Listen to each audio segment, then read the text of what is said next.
psicoanalistas llaman a esto un insight, cuando a uno se le abre el cerebro y se da cuenta que está frente a una realidad que no había percibido hasta ese momento.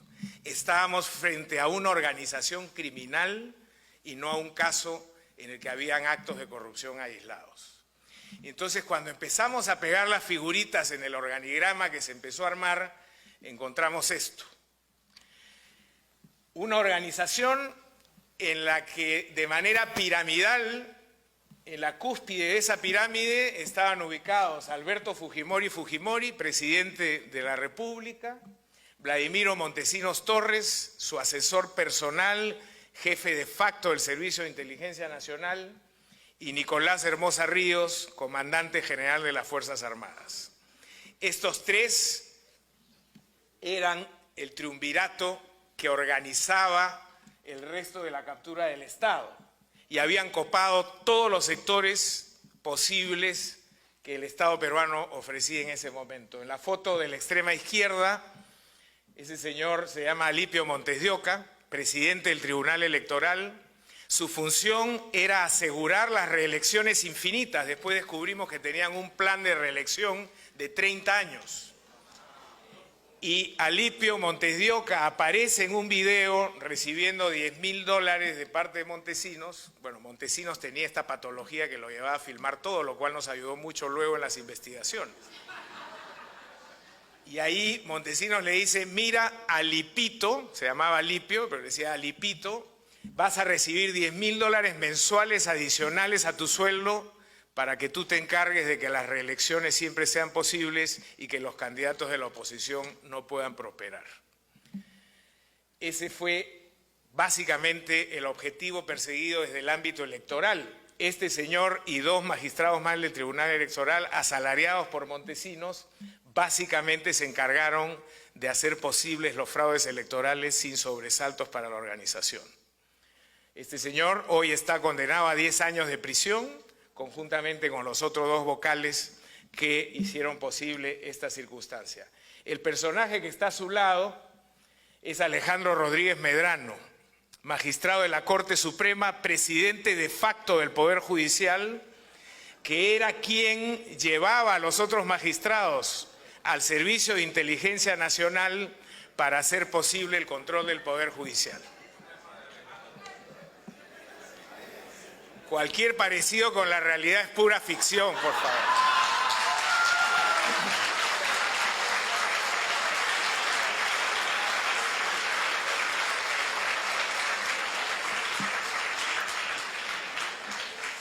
El Poder Judicial cumplía 3 objetivos en el contexto de los planes de esta organización criminal. En primer lugar, aseguraba la impunidad de la organización.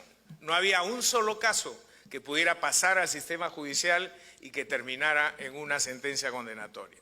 En segundo lugar, era el bulldog del régimen, perseguía a los enemigos políticos, les abrían casos penales, los obligaban a huir del país. Lo hicieron con algunos magistrados del Tribunal Constitucional, con Baruch Ifcher, propietario de Canal 2, y otros que empezaron a cuestionar al gobierno y su red ilegal. Entonces se convirtió en un instrumento de persecución política. Y en tercer lugar, fue un aparato extorsivo. Cuando encontraban casos donde había mucho dinero, casos de mineras, de pesqueras, de grandes inversiones, aparecían y se vendían a una de las partes para asegurarles un resultado. Si las vacas estaban flacas y no había muchos casos, entonces los creaban, se inventaban casos, denunciaban a personas y luego les cobraban para archivarles el caso que ellos mismos habían generado. Y esta fue entonces una de las cajas chicas de la organización criminal. El sujeto del medio es Víctor Joy Guay, presidente del Congreso, operador político de la organización criminal, era el encargado de tener alineados a todos los congresistas para que votaran en determinadas circunstancias. En esa época la tecnología celular no estaba desarrollada y entonces todo se manejaba por Viper y los convocaban por Viper a votar y ahí se enviaban las instrucciones del régimen para que se alinearan en lo que el triunvirato decidía hacer.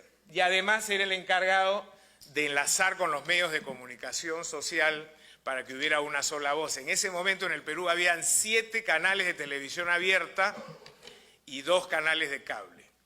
De los 7 canales de televisión abierta, el gobierno tenía comprados a 6, y tenemos los videos donde aparecen entregando millones de dólares, siempre en la sala del Servicio de Inteligencia, para comprar la línea editorial, que la prensa no cuestionara al gobierno y que más bien atacara a sus enemigos. Y el 7º canal no lo compraron porque era el canal del Estado, entonces ese era gratis. Con lo cual tenían 100% del control de la televisión abierta, y de los 2 canales de cable compraron uno por 10 millones de dólares y el otro jugó un papel muy relevante en la caída del régimen, que fue Canal N, que subsiste hasta el día de hoy, un canal solamente de noticias. El calvo que está a su izquierda es el señor Venero.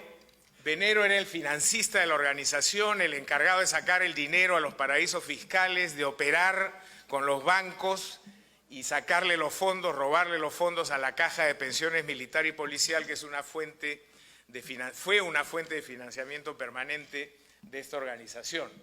Y estuvo, por supuesto, vinculado a una serie de fraudes presupuestales que permitieron que Montesinos acumulara un conjunto de certificados al portador, donde tenía decenas de millones de dólares. Y finalmente, en la foto que no se nota, ese es un general del ejército. El ejército cumplió un rol también bajo el control de esta organización, porque el ejército está en el Perú bajo el control de la zona donde se produce la hoja de coca. El Perú es el primer productor de cocaína en el mundo y esta era una fuente inagotable de recursos. Se cobraban cupos a las organizaciones narcotraficantes para que dejaran despegar a las avionetas o pasar a las embarcaciones, y ese dinero iba repartiéndose entre los militares de la zona y llegaba luego a Montesinos. También fueron utilizados los militares como un aparato de violación de derechos humanos, y ahí se crea el famoso Grupo Colina, que hoy está desbaratado, todos en prisión, que básicamente se dedicó a asesinar a aquellas personas que se sospechaba o sospechaban ellos que estaban vinculados a organizaciones terroristas.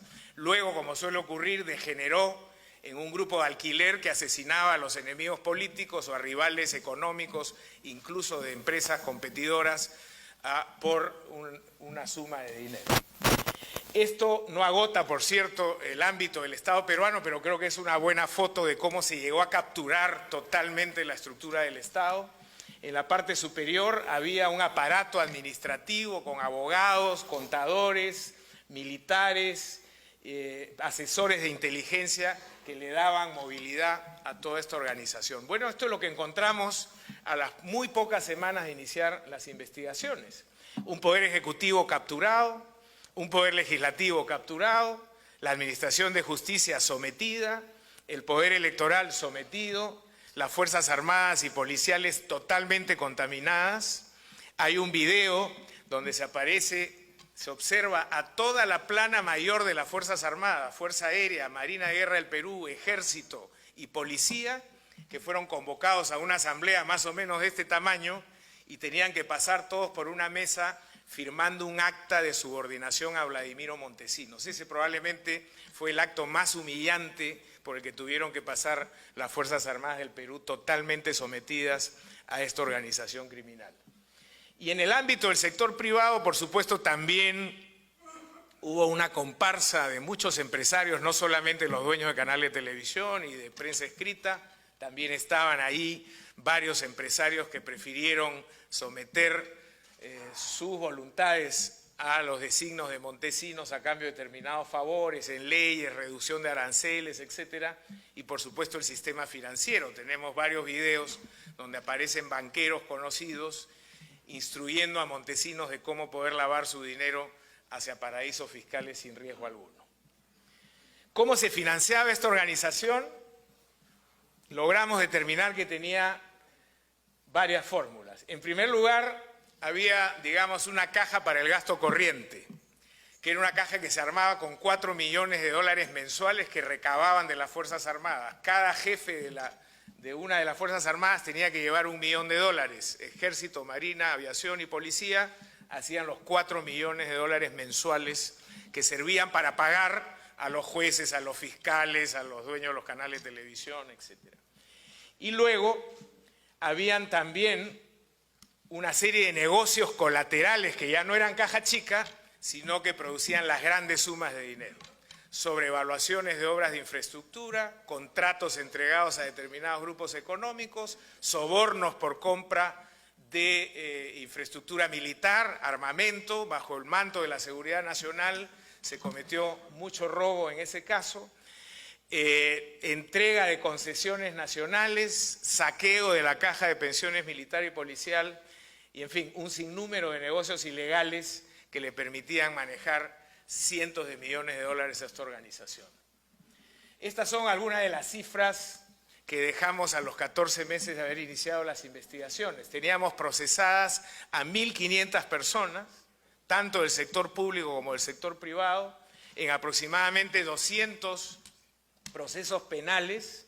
Se han logrado recuperar, esa cifra está un poco desactualizada, a la fecha son un poco más de 300 millones de dólares, 45 de Suiza, 35 de Estados Unidos, ahí vamos a ver ahora un mapita de eso, y el resultado fue la extradición y condena de Fujimori y también lo mismo con Montesinos y Hermosa Ríos. Este es un mapa de dónde salieron principalmente los fondos que estas personas lavaron una vez que saquearon al Estado. Las cifras más importantes estaban en Suiza, donde habían 115 millones de dólares en cuentas básicamente en Zúrich. En Estados Unidos 23 millones de dólares que luego subieron a 40, en México 2 millones de dólares, en Gran Caimán 70 y luego aparecieron algunos dólares en Liechtenstein, algunos pasaron por Panamá y otros llegaron hasta Nueva York. Entonces hubo una dispersión en el lavado del dinero que fue materia de saqueo en el Estado peruano. Este es lo que yo llamo la galería de nuestros presos notables. Más o menos el 10% de los investigados terminaron en prisión, no es una cifra exagerada, nadie nos puede acusar de haber realizado una cacería de brujas o haber hecho esto por motivación política. Pero verán ustedes que los 3 jefes de la organización hoy están condenados a 25 años de prisión, es el máximo que el sistema peruano permite o permitía en ese momento, que son Fujimori, Montesinos y Hermosa, capturados y detenidos 4 ministros de Estado, el presidente del Congreso y varios congresistas, el presidente del Poder Judicial y jueces de todas las denominaciones, Suprema, Superior, Primera Instancia, el sistema electoral, el jefe de la Organización Nacional de Procesos Electorales, el presidente del Jurado Nacional de Elecciones y el presidente del Tribunal Electoral, todos se fueron a prisión.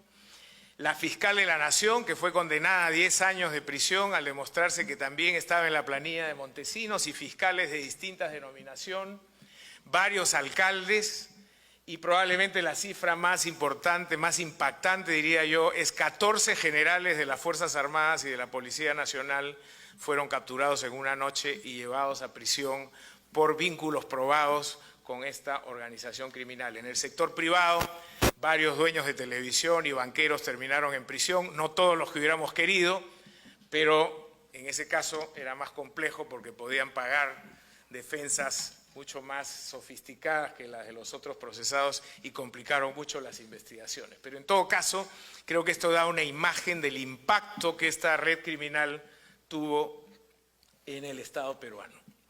Una tercera innovación que nos permitió avanzar rápidamente en la investigación fue el desarrollo de nuevos instrumentos legales. El Código de Procedimientos Penales del Perú databa de 1941. Era un código obsoleto creado para el crimen tradicional, los homicidios, las estafas, el robo, pero no para el crimen organizado. Entonces, cuando nosotros empezábamos a investigar a alguien, teníamos primero que ir a la policía, luego al fiscal, eso demoraba 2, 3, 4 meses, y cuando llegábamos al juez ya para pedir la orden de captura, esa persona estaba fugada fuera del país. Entonces logramos pasar algunos proyectos de ley que rápidamente fueron adoptados por el Congreso. Los congresistas estaban desconcertados, aprovechamos de eso, debo decirlo ahora, porque si no probablemente nunca hubieran aprobado esto, pero nos dieron la posibilidad de tener una ley que permitía, en primer lugar, adoptar medidas cautelares extraordinarias, no tener que pasar por una investigación previa para solicitarle al juez una orden de captura o que alguien no pueda salir del país o allanar un domicilio y requisar documentos o embargar provisionalmente bienes. Si encontrábamos indicios, íbamos con esos indicios inmediatamente al fiscal, el fiscal evaluaba lo que tenía al frente y le pedía al juez que dicte una orden de ese tipo y el juez lo hacía obviamente bajo su control y por plazos determinados que no podían exceder los 15 días en los casos de las detenciones. Eso nos permitió cerrar las fronteras, agarrar a los corruptos rápidamente, ponerlos bajo investigación y con una norma complementaria que logramos también que fuera aprobada en paquete por el Congreso, abrimos la posibilidad de la colaboración eficaz. La experiencia desde la investigación de la mafia italiana y la de Chicago, etcétera, ha arrojado una verdad que hoy día no acepta, creo yo, contrastación. La mejor manera de penetrar en organización criminal es a través de la delación. Hay que alentar la delación. Y entonces se han creado estos sistemas que se llaman sistemas premiales, por los cuales uno canjea con personas que están comprometidas con esa organización información a cambio de darles una sanción menor o en algunos casos incluso exonerarlos de responsabilidad. Hubo un cierto debate si esto era inmoral. Yo siempre sostuve que más inmoral era no recibir información y nunca llegar a atrapar a los que teníamos que atrapar o no saber los delitos que se habían cometido o no recuperar los dineros que teníamos que recuperar. Bueno, esta ley funcionó muy bien, tiene un proceso que no voy a explicar ahora. No era simplemente que alguien venía y decía quiero colaborar, tenía que entregar la información, había un proceso regulado para verificar que esa información era oportuna, era valiosa y era cierta. Si esa persona nos mentía, se complicaba la vida mucho más.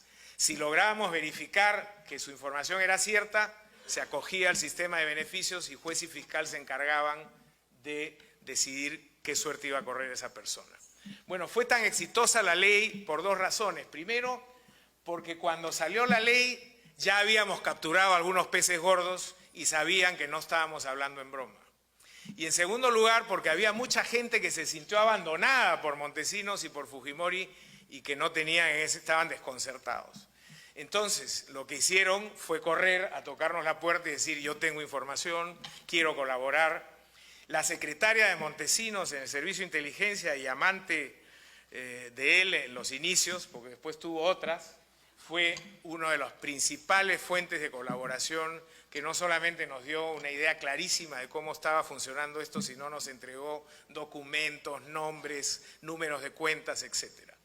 Entonces, abrir un espacio para este tipo de negociaciones para nosotros ha sido una decisión sumamente exitosa. Por supuesto, tiene que hacerse con seriedad y si es así, otorga una serie de beneficios a la investigación.